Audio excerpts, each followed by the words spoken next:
Hello students of class 4, ध्यान देंगे हिंदी में। किताब से हम लोगों ने पिछले क्लास में पाठ 7 की कहानी पढ़ी थी, जिसमें एक कंजूस राजा की कहानी है और किस तरह से वो एक पैसा भी किसी को देना नहीं चाहता है और अपने ऐशो आराम, मनोरंजन, लग कपड़े पर खर्च करता है।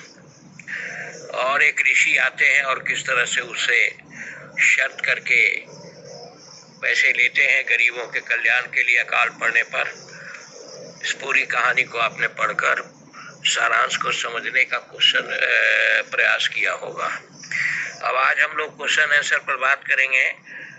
पेज 59 पर पाठ 7 का क्वेश्चन है। कहानी से पहला सवाल है, राजा किसी को भी दान क्यों नहीं देना चाहता था? क्यों नहीं देना चाहता था? राजा कंजूस था, इसलिए वह किसी को दान देना नहीं चाहता था। राजा किसी को भी दान क्यों नहीं देना चाहता था? राजा कंजूस था, इसलिए किसी को दान देना नहीं चाहता था। राज दरबार के लोग मन ही मन राजा को बुरा कहते थे, लेकिन वे राजा का विरोध क्यों नहीं कर पा रहे थे?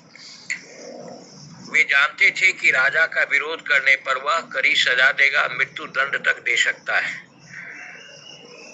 राज दरबार के लोग राजा का विरोध इसलिए नहीं कर पाते थे कि वे जानते थे कि विरोध करने पर वह उन्हें कड़ी से कड़ी सजा देगा। तीसरा है, राजसभा में सज्जन और विद्वान लोग क्यों नहीं जाना चाहते थे?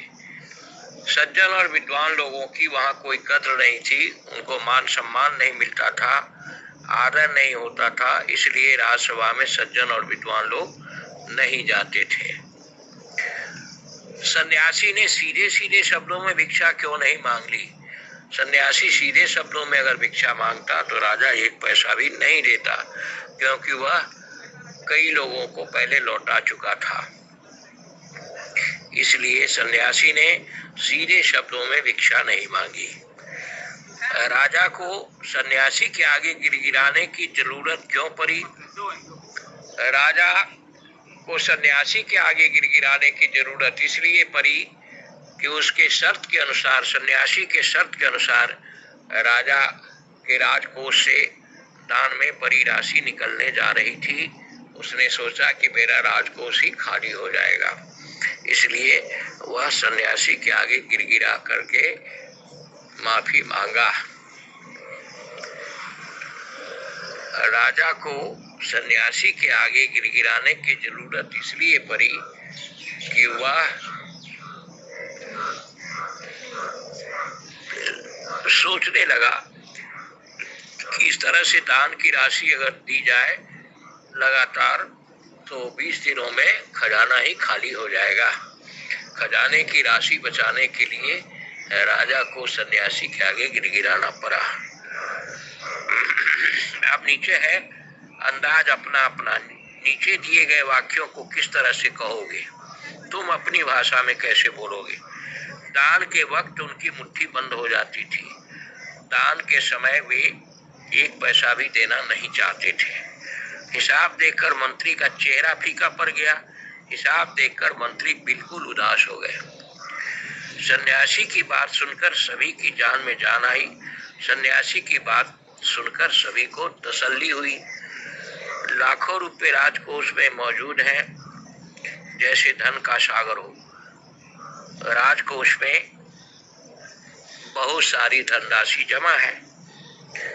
अब साथ ही हाथ बढ़ाना। कभी कभी कुछ इलाकों में बारिश बिल्कुल भी नहीं होती, नदी नाले तालाब सब सूख जाते हैं, फसलों के लिए पानी नहीं मिलता, खेत सूख जाते हैं, पशु पक्षी जानवर लोग भूखे मरने लगते हैं। ऐसे समय में वहां रहने वाले लोगों को मदद की जरूरत होती है। तुम भी लोगों की मदद जरूर कर सकते हो।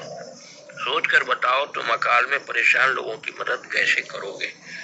अकाल में परेशान लोगों को भोजन की जरूरत होती है, दवा की जरूरत होती है और पानी की जरूरत होती है। तो ऐसे में हम लोग सरकार से आग्रह करेंगे, समाज के लोगों से मिलेंगे और चंदा इकट्ठा करके परेशान लोगों को दान देकर उनकी सहायता करेंगे, उनके लिए भोजन की व्यवस्था करेंगे, दवा की व्यवस्था करेंगे और पानी की व्यवस्था करेंगे। इस तरह से हम अकाल में पीड़ित लोगों की सहायता कर सकते हैं। आज आप 59 का पूरा प्रश्न उत्तर कर लेंगे, पेज 59 कंप्लीट।